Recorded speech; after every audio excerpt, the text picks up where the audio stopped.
points us both what we're going to talk about tonight, and maybe points a little bit towards something to consider in wisdom. And then if you have to think on something, think on this. Think on what Albert Hofstadter says. His poem is called The Cure. And this is what he says. We think we get over things. We don't get over things. Or say we get over the measles, but not a broken heart. We need to make that distinction. Right? So again, we think we get over things, but we don't get over things.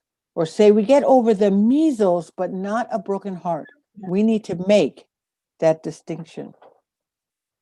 The things that become part of our experience never become less part of our experience. So how can I say it? The way to get over, quote unquote, a life is to die. Short of that, we move with it. Let the pain be pain, not in the hope that it will vanish, but in the faith that it will fit in, find its place in the shape of things, and be then not any less pain, but true to form. Because everything natural has an inherent shape and will flow towards it. And a life is as natural as a leaf. That's what we're looking for. Not the end of a thing, but the shape of it. Wisdom is seeing the shape of your life without obliterating, or getting over a single instance of it. So that's what we're going to talk about tonight. We're going to talk about how do we basically see the shape of our lives without having to obliterate or get over a single instance of it. All right, so someone said that I need to get a little louder here. So I'm going to put another mic on. Give me a second. I think this mic might be a little better.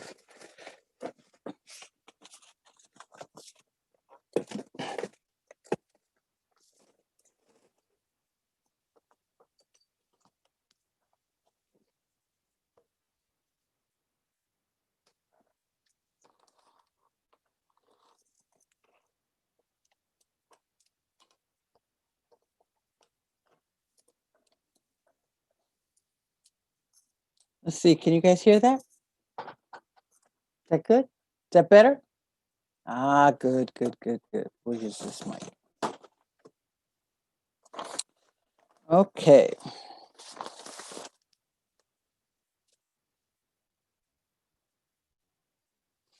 So let's just take a moment to just kind of close our eyes, settle down a little.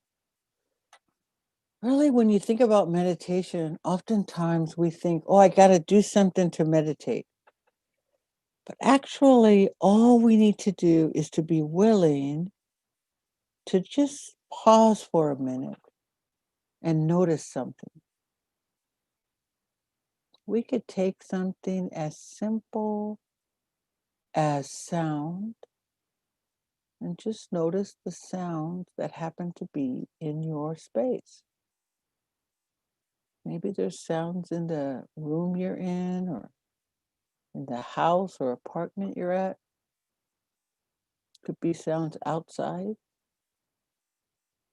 Could just be my voice. Could just be silence. Just see if you can just stop for a minute and just pay attention to sound.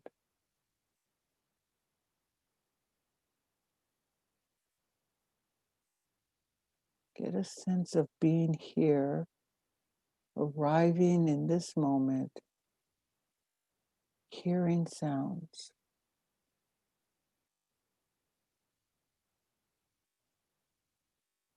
in the sound of silence.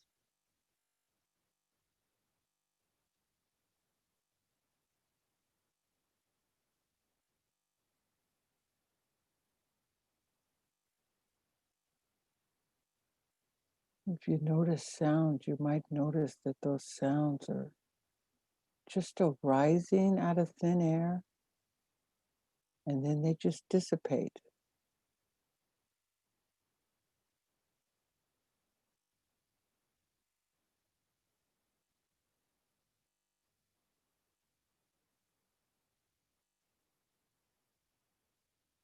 Nothing to do with you, just sound.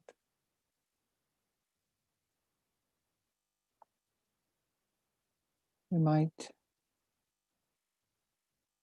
take a step closer to yourself and notice your body just sitting in the chair or sitting on a cushion. Can you just feel the weight of the body sitting here, this moment, here and now? Maybe you can feel the heaviness of the body.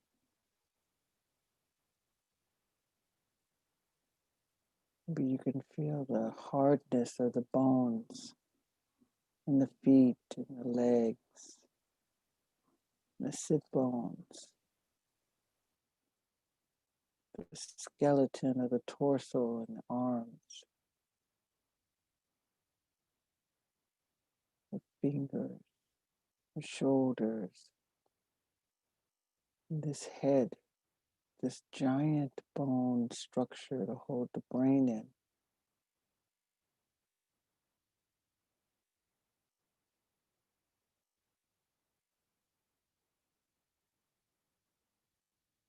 You can feel this heavy, kind of hard being, body, just sitting here.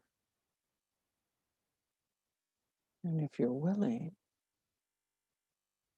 you could let the muscles and the flesh relax from the underside of your arms or the underside of your legs. No need to hold yourself up. Just relax here into this spot, sitting here, hearing sounds. Nothing special.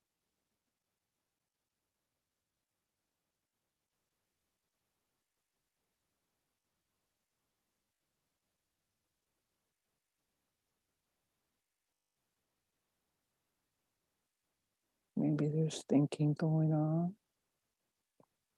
Maybe not.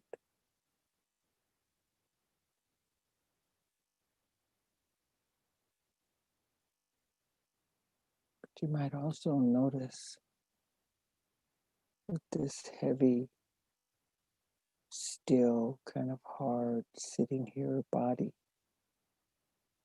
you might notice the gentle rocking of the body from the breath.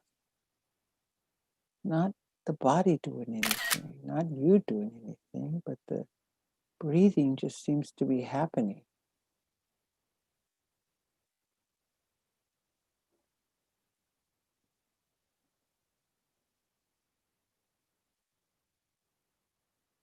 So we'll sit here for just a few minutes, noticing the body. It's heavy, it's solid, grounded here. And we might notice the breath moving, rising, falling, body moving, tingling sensations, changing sensations, breath moving. You might notice sound moving, coming, going. Or you might notice thoughts, talking, changing, shifting.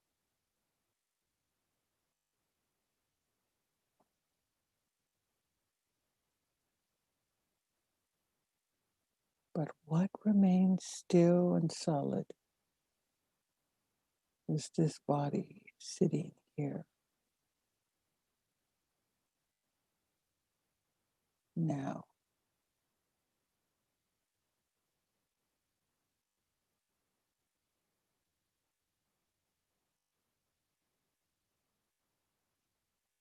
And then I'll ring the bell in just a few minutes.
We think we get over things. We don't get over things. Or say we get over the measles, but not a broken heart. We need to make that distinction. The thing that becomes part of our experience never becomes a less part of our experience. How do I say it? We don't get over. The way to get over a life is to die. Short of that, you move with it. You let pain be pain, not in the hope that it will vanish, but in the faith that it will fit in, find its place in the shape of things, and be then not any less pain, but true to form. Because anything natural has an inherent shape and will flow towards it. And life is as natural as a leaf. That's what we're looking for. Not the end of a thing, but the shape of it.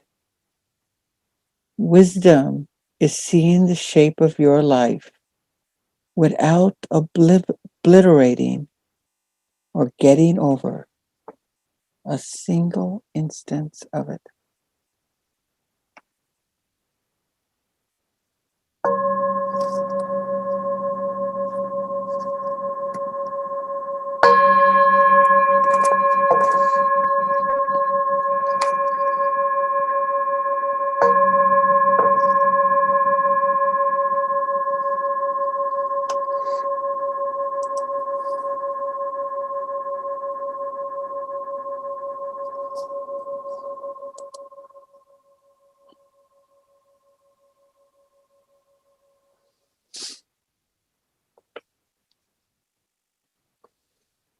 All right, then.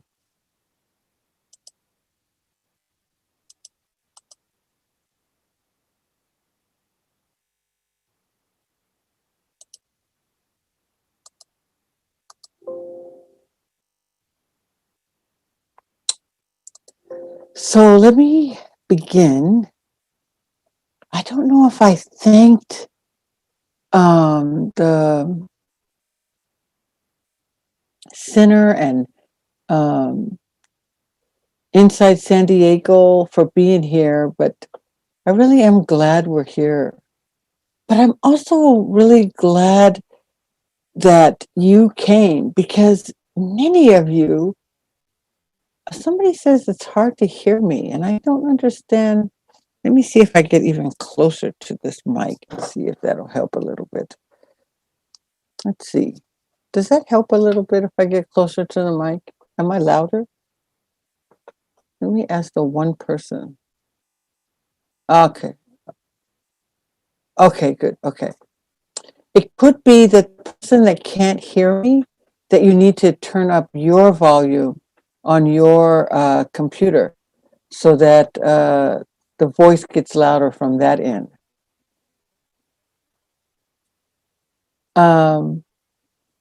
Okay, great. Yeah, my voice is gonna, it's gonna, it's gonna, it's gonna come in and out. I can assure you, over the course of this weekend, it's gonna be soft and soft and loud. But okay, so I really want to thank you for being here because many of you, I would suspect that almost quite a few of you don't know me at all. And there's something I think particularly um, moving about mindfulness practice, this mindfulness practice and Dharma practice, that we can come and listen to someone that we don't even know to judge for ourselves the wisdom of what that person is saying. And I think that is remarkable. So I just want to acknowledge that I know many of you may not know me, but I do fully appreciate that you are here and that we're going to share some, just, a little bit of Dharma here this evening.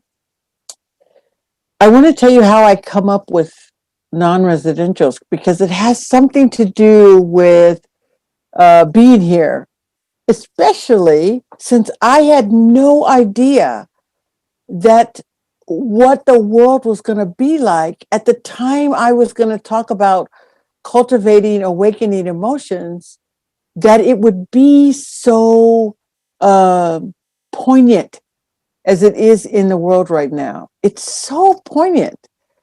But I actually decided to talk about this last summer when I thought nobody would care about awakening emotions. We're not even going to be in a very emotional time. But I wanted to find out what did the Dhamma have to say about emotions? A lot of our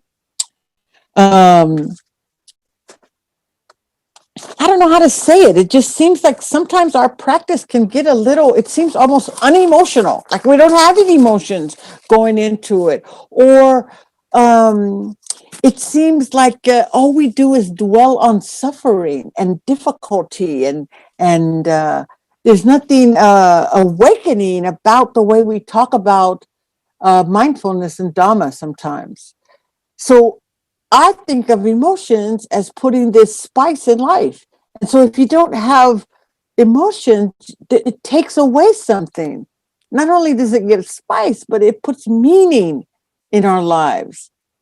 And so what I decided last summer is I wanted to find out what the Dhamma said about emotions. What what did emotions have to do with our practice? And did we have to somehow or another, in order to be equanimous, get rid of emotions? Because if you know anything about Buddhist practice or listen to anything about mindfulness or meditation or the Dhamma itself, there's a way in which some of our words don't lend itself to any kind of great or joyous emotion. We talk about words like non-self, um, dis, uh, disenchantment, dispassion, equanimity. These kinds of words kind of lend this understanding that we're gonna kind of go through life floating in this even, nothing bothers me, very still, settled place. But when I actually pay attention to my life, it is not like that. It is not this kind of easygoing, steady, stilled place.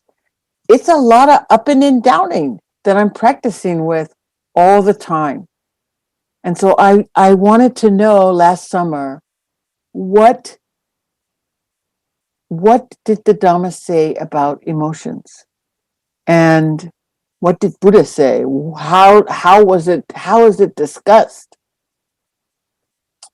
And so whenever I think on a topic, I then spend the year practicing with it.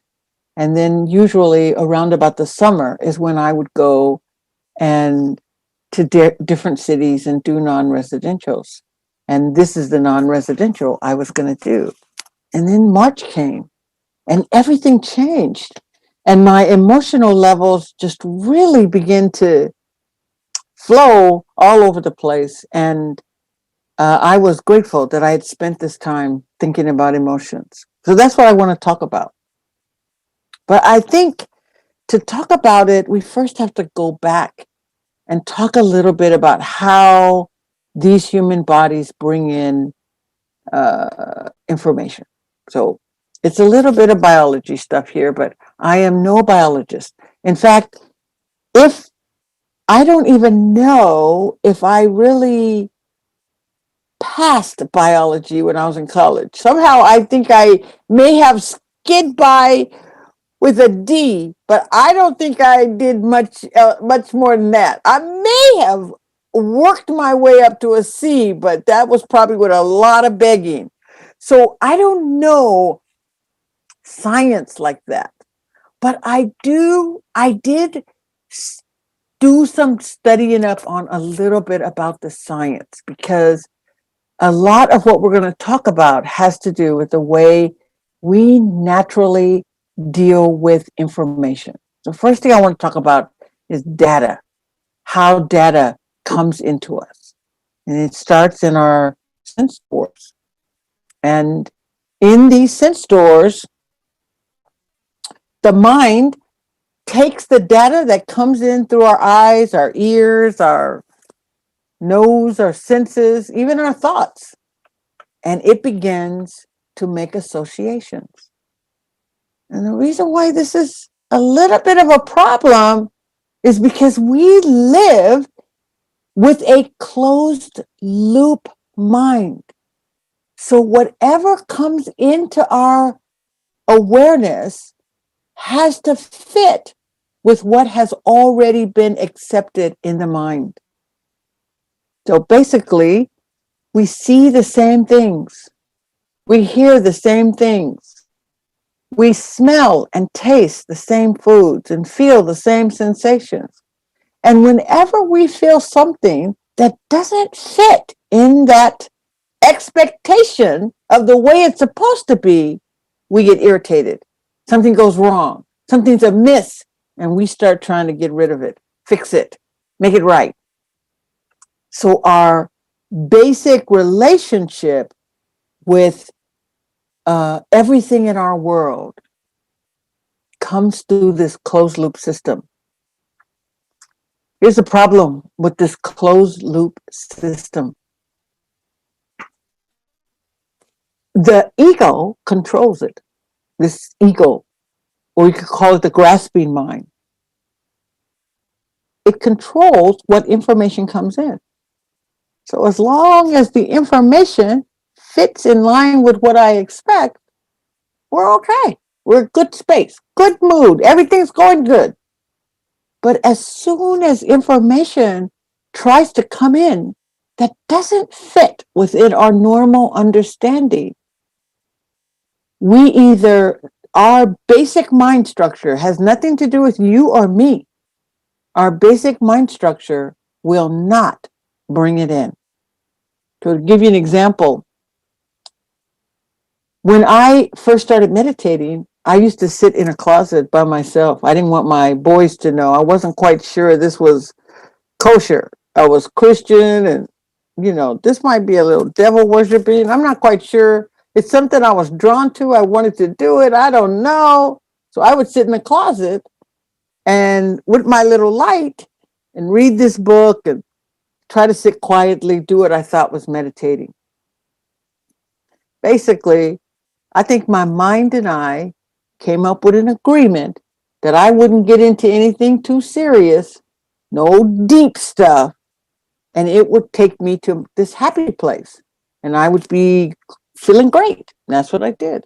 I did it for 10 years. Me and my mind had it worked out. If I sat in the closet and I felt uncomfortable, then I thought, oh, I shouldn't be meditating. Today is not the day. And I'd go do something else. Then I moved back home to Seattle, started going to Seattle Insight, met this teacher, Rodney Smith, all about embodiment. And Rodney, I began to follow his instructions. Now I start floating down into the body, and we are going against the grain, not following the plan, going against the mind and my original agreement. And I could not sit.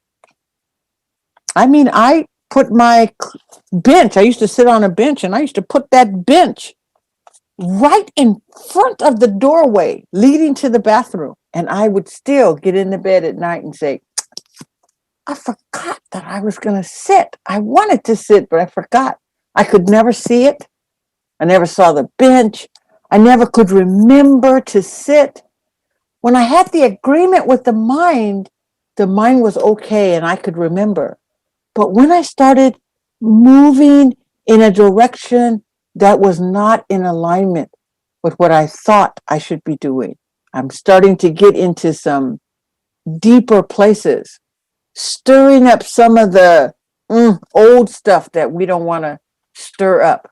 Then finding my way to that cushion was almost impossible. It took a long time and a lot of work to begin to uncover this.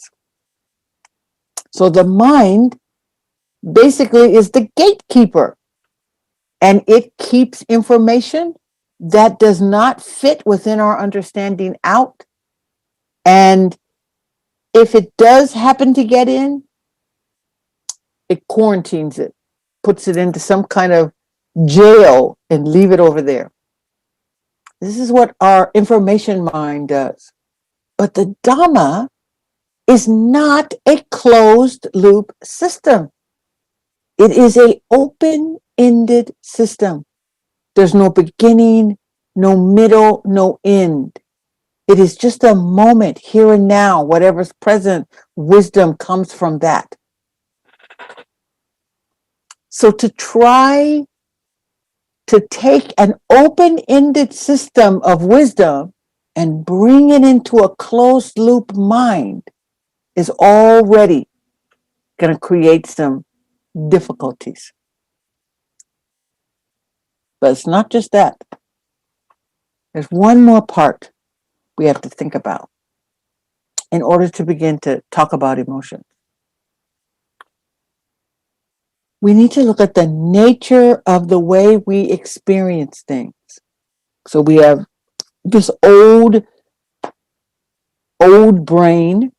I guess you could call it, I think it's called the reptilian brain, old brain. And the old brain has a system of dividing experience into two parts. The emotional part, the energetic part, it goes into what's called the amygdala, and the detail-y stuff goes into the hippocampus so we can remember things. And then we have a aspect of the brain that basically controls the flow of this and the bringing up of this. And as long as we go through life having experiences that are pretty even keel, the details go in the hippocampus and the energy goes into the amygdala. Very simple, good system, works well until something happens, especially in our childhood, where we don't get what's going on. It's overwhelming to us. The emotional level rises to the top. Or there's such a flood of information that we can't manage what it all means or what to do with it. Now we have a situation where our simple system of dealing with emotions, experience, gets out of whack. So the part of our brain that organizes all this tries to put the experience, the details in the hippocampus as normal, but our hippocampus is like, no. That's too much emotional stuff, too much energy. That doesn't belong here. It tries to put the information in the emotional part, and it's like, no. That's too much detail. It doesn't belong here. And so a lot of our understanding is lost because a lot of information just gets, basically, you could say, left on the cutting room floor. It's not all put together. That's why a lot of our childhood memories are disjointed and they don't make sense. In a mind system that the ego is controlling and making associations, you can begin to see what we're set up for. Because you can be walking down the street and see something that reminds of an experience that you don't even have 90% of the details to, but you're freaked out and you don't even understand why. Because 90% of the details that connect that association somehow got left out. Or you can be in a situation where you should be emotionally charged, but you're just flat. You can hear some people describe trauma and they sound like it was just something that happened yesterday, and you're like shaken, like what? And they're just like, oh yeah, it was this and that and this, and so flat because it doesn't, the emotional part, it got left out. So the older we get, the more associations we have, the more disjointed, like in your computer systems, when you have all this disjointed, unhooked in files that are just kind of scattered around in the computer, they take up a lot of space, they take up a lot of energy, but they're not fluid, it's not connected. This is some of why our emotional energies get askewed. So I started reading about emotions in the Pali Canon, which is, if you don't know, the Pali Canon is where a lot of Buddha's teachings and his discourses and conversations he had with monks and nuns, a lot of that is in this Pali Canon. So I started reading the Pali Canon to see if I can find some emotions. And I found 3 sets. What I basically begin to understand is that the emotions, when the Buddha would talk about them, or when you could look at it in relation to mindfulness or Dharma, the emotions are not about how I feel. The emotions are about capacity, what I can tolerate, what I can hold, how I can hold something or tolerate something. I begin to realize that the emotions, this capacity, actually was necessary in order for the mind to awaken.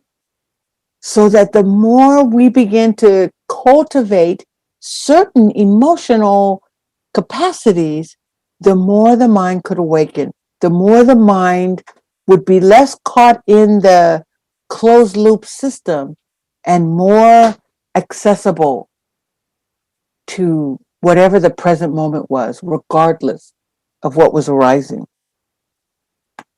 So I found 3 sets. First set, we know pretty well, is metta. Metta and the 3 other qualities that go with metta, of compassion and sympathetic joy and equanimity. But metta that I want to talk about over the weekend is not metta, the phrases, but metta, the capacity building emotional energy that supports us to awaken. And without that capacity for kindness, that capacity for friendliness, the ability to stay with difficulty is almost impossible. The ability for us to stay with, let's just look at the current times. It's so difficult right now with so much negativity and so much confusion and fear and overwhelming sense of, oh my God, are we even going to have an earth to live on in 10 years?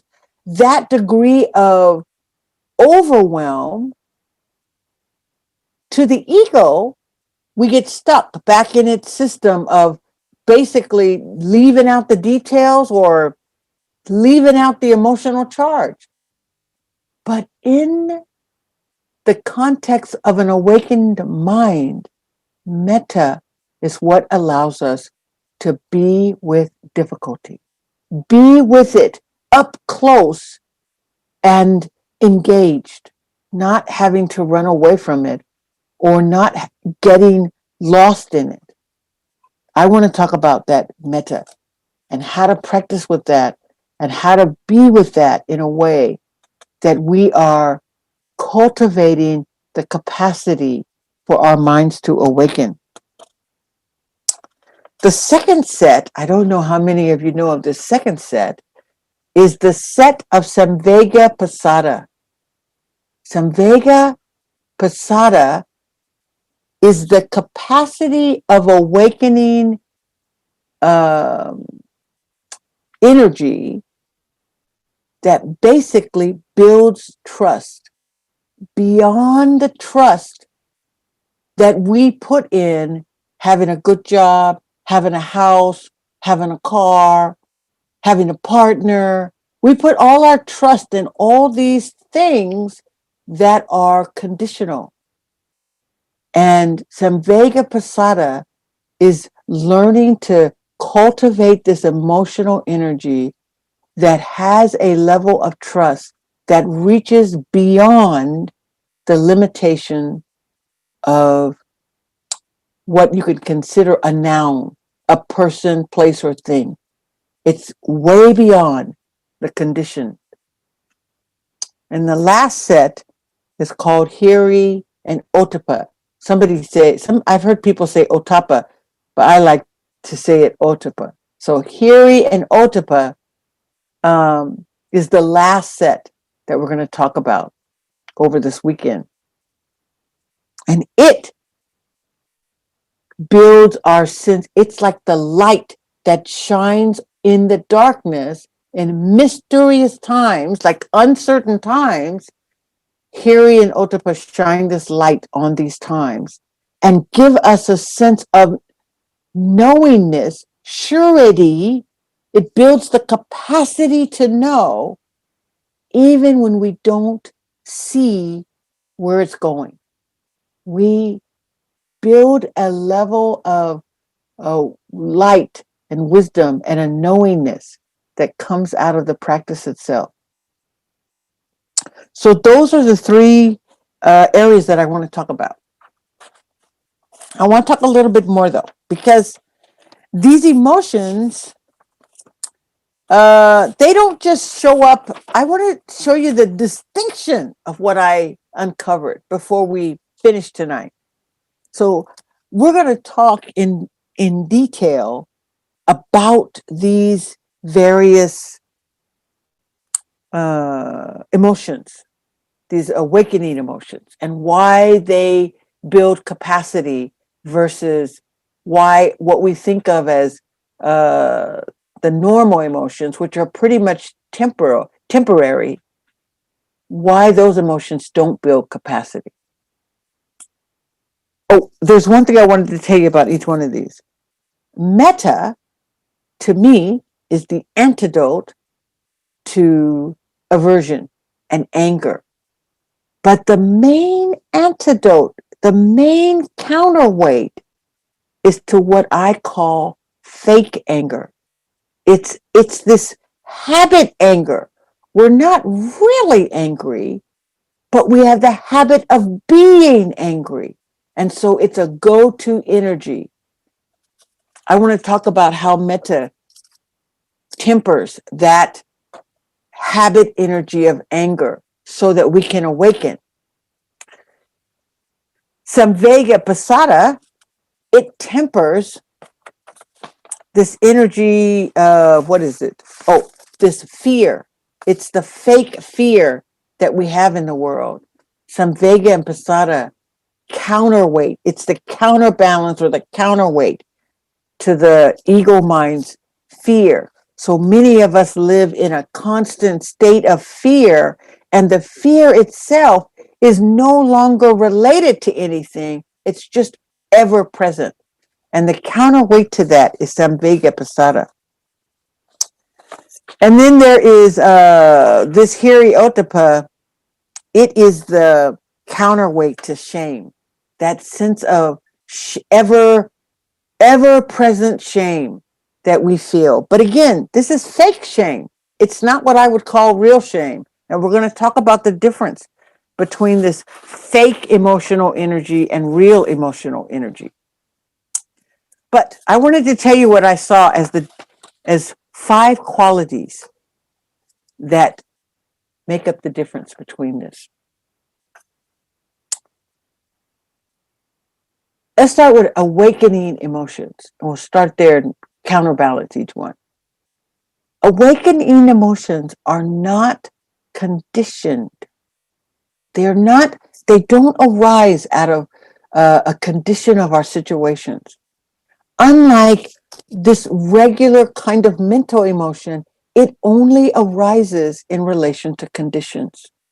So if something that you really, really wanted, I'm going to share one story because this one's so apropos. So I was on a retreat with a friend of mine who's a monastic. I love him to death. And he always helps me with practice all the time. We're on this retreat together. We're going into noble silence, but we get there a day or two early. And we find out that we're going to go look for something to eat. So we go walking into this town. And to get to the town part, you have to go down this long hill. But it's warm weather. We're not in retreat yet. So we're laughing and talking and we're walking down this long hill. We get to the bottom and we find this hot dog place. And, if you ever know a monastic, meal donna is good merit. So I'm like, oh, let me buy you a hot dog. And so we don't know much about the place, but we decide we're going to go get a hot dog because primarily the line is around the corner.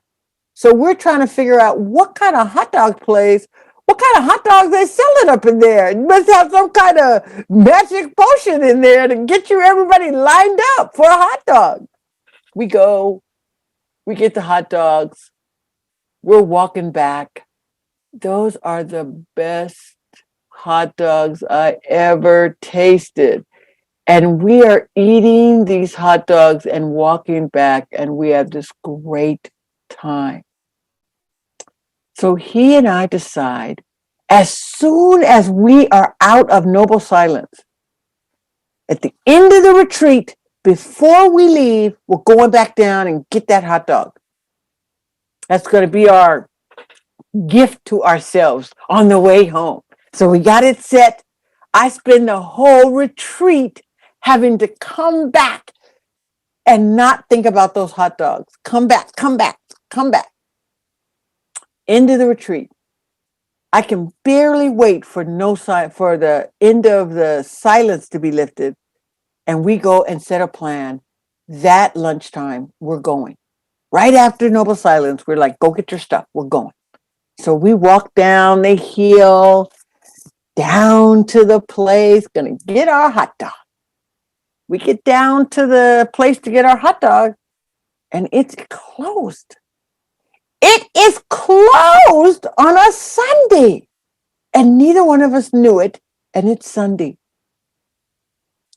I am livid. I am so pissed. All I can think about is this hot dog, and I'm so mad. And he goes, that's okay, Tuere. This is a great time to practice with disappointment. What? What? I don't want to practice with disappointment. I'm thinking about the hot dog. And he's just like, no, Tuere, this is our time. Let's think about it. How do we feel in the body? I am like, you are over the top crazy. Stop talking to me. I'm mad. I won't talk to him. He keeps trying to bring the levity, but we got to trudge back up this hill with no hot dog. And I am not in the mood. I'm too disappointed. And I'm too disappointed to practice with disappointment. So we trudge up this hill. I'm just pissed. We get finally pretty much almost to the top of the hill. And we don't have that much further to go before we come to the center. And by then I started, playing a little bit. Okay, now I'm laughing and joking. We're back into the laughter a little bit. And he goes, Tuere, in just a few hours, we're going to separate. We don't know if we'll ever see each other again. And you had this opportunity to be present this whole time. And now our time is almost over with. But because you were so stuck in your disappointment, you missed all this time we had together. I'm thinking, it's hard to be with a monk, man. They're always practicing all the time. Okay, fine. I didn't think nothing of it. But maybe it was about maybe a month later, I got some disappointing news. And when that disappointment came, is when I realized, oh, damn it. If I had practiced, if I had understood what he was saying, I would be closer to understanding what it's like to be with disappointment. Because disappointment comes all the time. And every time it comes, that's the only time we get to practice with it, is when it's here. Because no one on this call is going to say, let me bring up some disappointment so I can practice with it. The only time we're going to do it is when it comes. These regular emotions we have arise in relationship to experience, to situations, to conditions. And the awakening emotions don't have anything to do with conditions. So in order for us to blend the two, we begin to cultivate the awakening emotions. So we have the capacity to be with these regular emotions when they rise. That's what Vimala was trying to tell me, is that I needed to build capacity to learn how to be with disappointment. And when I look back on that day, I realized he was just as jovial going up the hill without the hot dog as he was going down the hill. But I was not jovial going up the hill because I didn't have the capacity to deal with my own disappointment. I had to learn this over time. The second thing is that when these awakening moments are present, we are in the potential for great insight. We are right at the cusp of great insight. But when regular emotions are present, like with my disappointment, we get trapped in the emotion, and the emotion itself, the mind, the ego, begins to create this sense that unless I fix the conditions, the situation, unless I get what I want or don't get rid of whatever's here that I don't want, then I will not be happy again. So we become dependent on the thing, our experience, our situation being a certain way for us to be happy. It is not like that with cultivating these awakening emotions. We cultivate them, and we are in the presence of insight, even if we're trudging up a hill in the heat without the hot dog. The third way is that these awakening emotions, they come from our inner core. Our values, our ethics, our wisdom, they come from within us as a part of a greater wisdom we're connected to through practice. But regular emotions, they come out of our beliefs, our perceptions, our habit energy. They don't come from in us. They come from the controlled closed loop circuit of our current way of thinking. That's why we get trapped in them. The fourth is our awakening emotions are connected to or associated with our basic internal strength, what people would call Buddha nature. It's this ability, and we have all experienced this, where we have this inner ability to do something that we never thought we could do. Or we just notice over the years of practice that I stopped doing certain things. I don't know what did it. I don't know how I did it. I don't know where it came from, but I just don't do that anymore. And that quality is part of this cultivating awakening emotions. It's the opposite with regular emotions. They are associated and connected to a sense of vulnerability, like a weak, kind of weaker energy. This fear is what connects us to these mental emotions. Why the mind thinks we shouldn't be emotional. We should just be steady and we don't have any emotions. And we think a good, strong person, easy going. Whatever happens, easy going. But I remember me saying to Vimala, you are not, you don't feel disappointment. And he just stopped in the middle of the road. He goes, what do you mean I don't feel disappointment? I've been looking forward to that hot dog ever since we were there last week. It's sort of like I didn't get that what he was trying to say is he was feeling the disappointment too, but the disappointment was not overwhelming his happiness about walking with me back up the hill. That somehow he could be in the presence with the joy we could still have, and he didn't have to be overwhelmed by that emotion. So the last kind of thing is this the awakening emotions. They are unworldly. We are going to be talking about things that are not of the common understanding. They are um, they they are derived from what you could call grace, or this divine intervention, or the universal understanding. However we call it, these awakening emotions are not cultivated.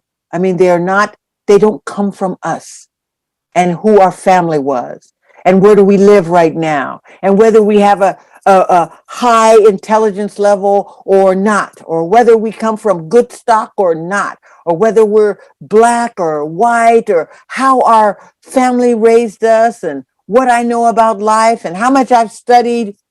Has nothing to do with any of that. It's all based in this much more unworldly understanding. Whereas regular emotions are completely connected to the eight worldly winds. Eight worldly winds meaning pain or pleasure, uh, gain or loss, praise or blame, or fame and ill repute. Those eight worldly winds that we live in all the time, they control our emotional energies. When we have gain, we're elated. When we have loss, we're disappointed. And when we have pleasure, we're happy. We have pain, we're worried, mad. This kind of constant up and downing in the eight worldly winds control our emotional states. So we are going to talk about how to actually cultivate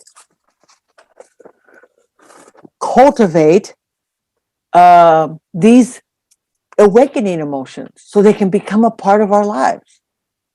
So just have one last thing. Put it in a proper perspective. In a weekend, we can't change all our understanding. This is what I had to learn when I began to want to know about these emotions. What I can do, and we can do together as a Sangha, is inspire us to pay more attention about this. Get more involved. I want to know more about that. I want to read more about that. I want to investigate that as part of my practice. That's what we could do in a weekend. We can begin to understand it, begin to bring a level of interest around it, inspire us to look more deeply into it.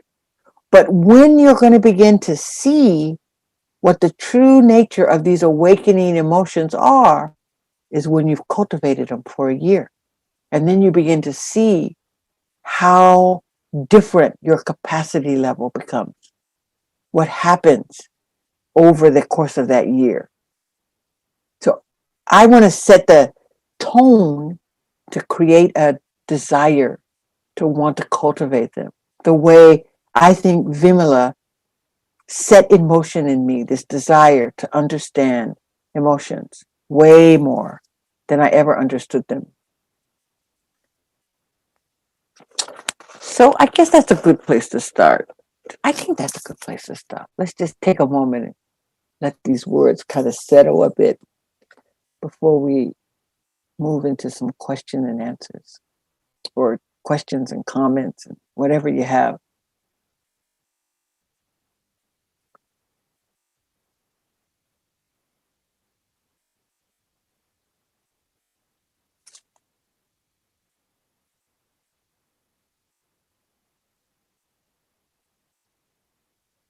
Yeah, that feels right. That feels good.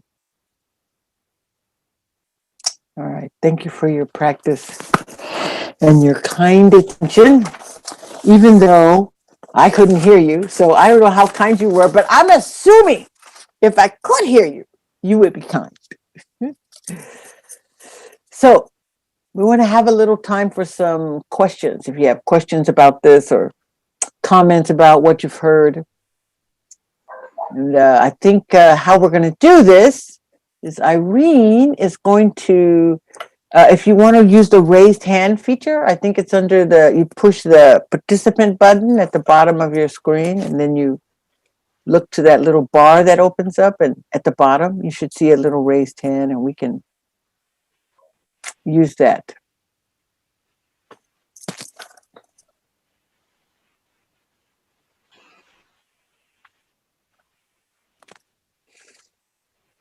Well, if you don't have any questions, that could either be because I was so good, which is what I'd like to think, or it was like, what? What?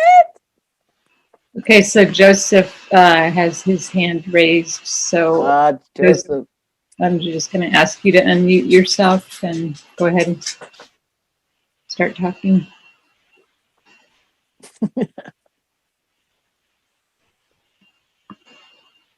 Okay, I can't see you, so I'm not quite sure where you're at.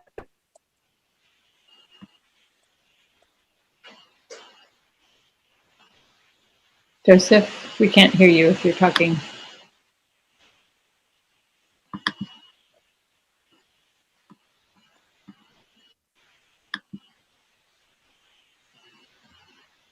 Yeah, I see Joseph Garcia's thing, Joseph, but we actually can't hear you.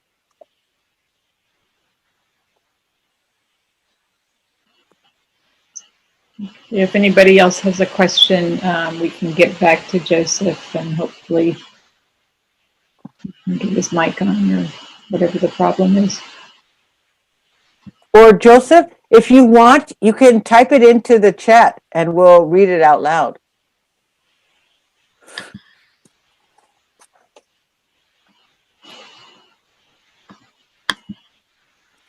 So it looks like Teresa Moore has a question. Can you please talk a little more about metta? Oh, and the way we're going to talk about it this weekend? So metta is a quality called the Brahmaviharas. And usually the way metta is practiced is that we have these phrases and we say the phrases as like our object of meditation, the same way you would use the breath. You use the phrase and you say the phrase, and the different categories of people help us come into connection with a sense of friendliness. But we are going to talk about metta a little differently, because what metta can do for us is to cultivate a capacity to be with experience, to soften around the truth of what we're in. And metta is by no means this kind of wimpy emotional thing like a regular emotion. It is nowhere near this energy of kumbaya. The metta, the way I want to talk about it tomorrow, is more like what it takes to be a warrior, a soldier.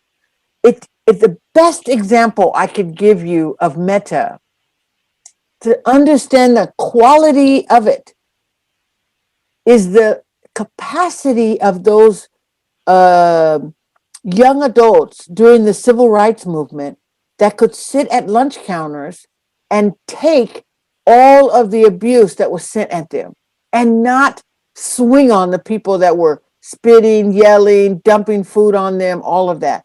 To sit there, not to sit there because they're like, okay, it's all right, everything's cool, but to sit there because they knew the the potential awakening or the potential system changing possibility of nonviolence. So you really are having all kinds of stuff going on inside, but you have a softened quality, and that softened quality is what gives you the capacity to be with whatever difficulty you're having and still do what you need to do. And that's the kind of quality I want to talk about with metta as the capacity that enables us to be in a very, very tumultuous world and not just be overwhelmed and succumb to all of the emotional upswing, up and downs that are going on constantly. So that's the way I want to talk about it. From that the kind of strength that a Gandhi would have to have, things like that. It takes something. And it's not that we have to be special to have that kind of strength. We have to cultivate it the way Nelson Mandela cultivated capacity building when he was in prison. I'm sure he didn't like it. And I'm sure he had some many emotional stuff going on, but he cultivated a quality of friendliness towards his jailers in order to not lose his center. And that's the kind of metta that I want to talk about. Or that's the way I want to talk about metta.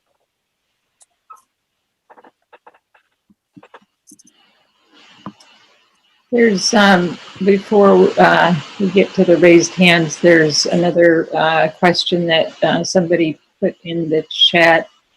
The question is, are you saying that by cultivating the awakening emotions that we learn to build capacity for holding emotional energy?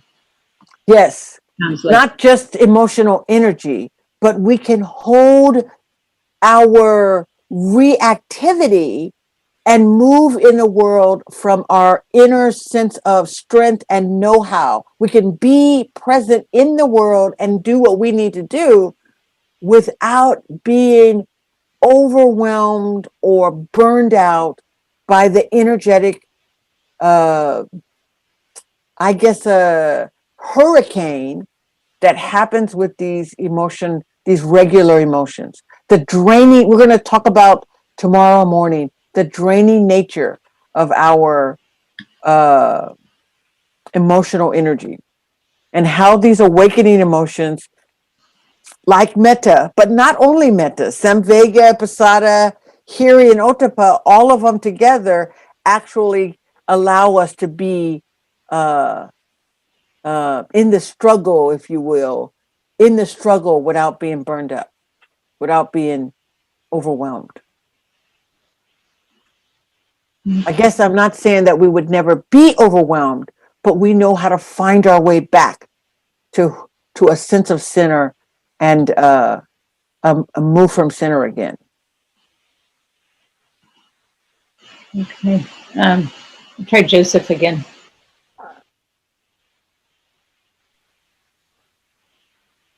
We're still not hearing you. Velma has a question also. I'm sorry, yeah. this is Joseph. Can you hear me? I apologize. Yeah. I can't attend online right now. I have tons of schoolwork to do. I was just wondering if I could record it, but I have to have permission from the host. Okay, it is being recorded right now. I'm not sure how long it will take to get to our website. It's probably not going to be right away. And there is another question in the chat about having access to the weekend retreat via recording. And that Parts of it will be recorded, probably not the whole thing, because it's going to be quite a bit of practice. So I think Tuere's told us that the Dharma talks would probably lend themselves best to recording. And again, I'm not exactly sure when you'll have access to those. It probably won't be right away, because we need to go through an editing process and then getting it online. So yes, they'll be recorded. You might not be able to access them right away, though. And Velma has her hand up also.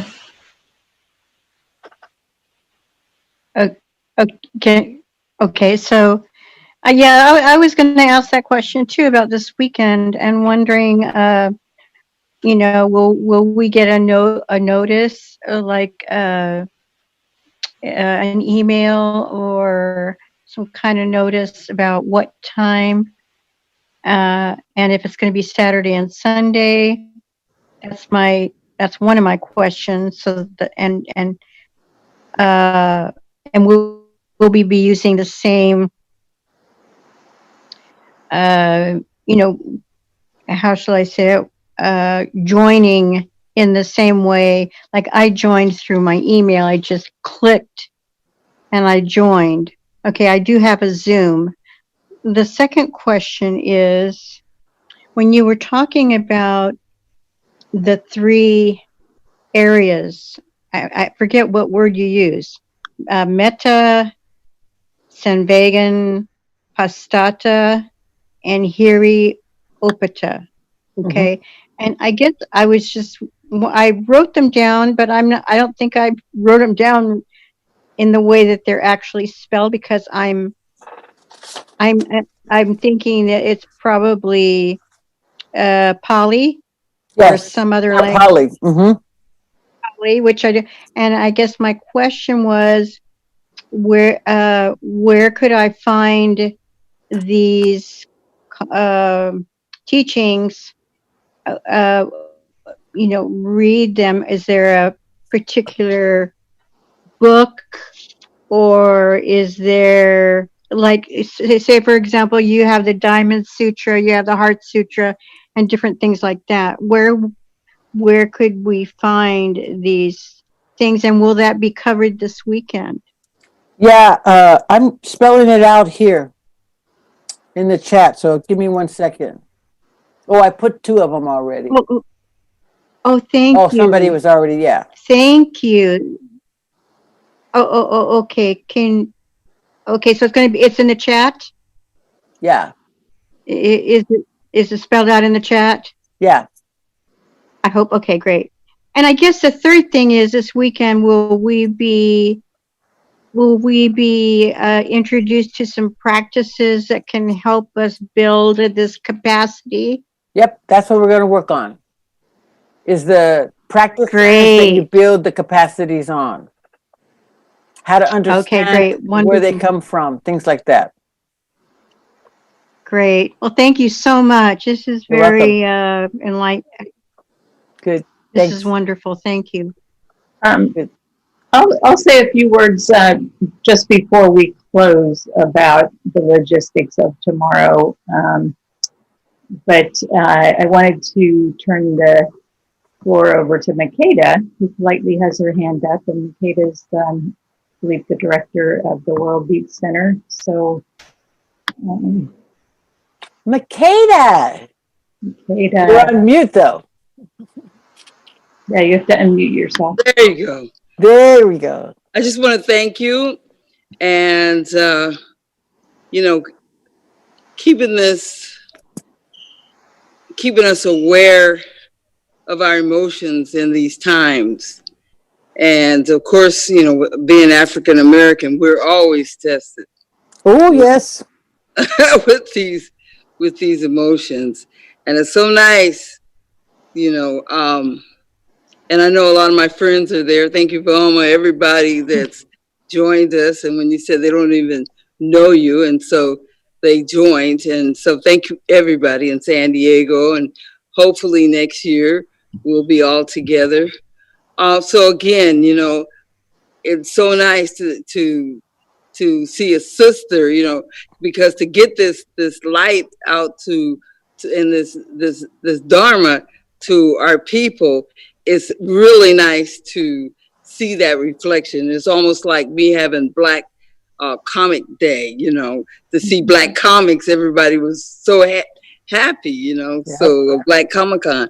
So just to get this out to our people at this time in need. So I want to give thanks. Thank you, Yeah. sister. You're welcome. You're welcome.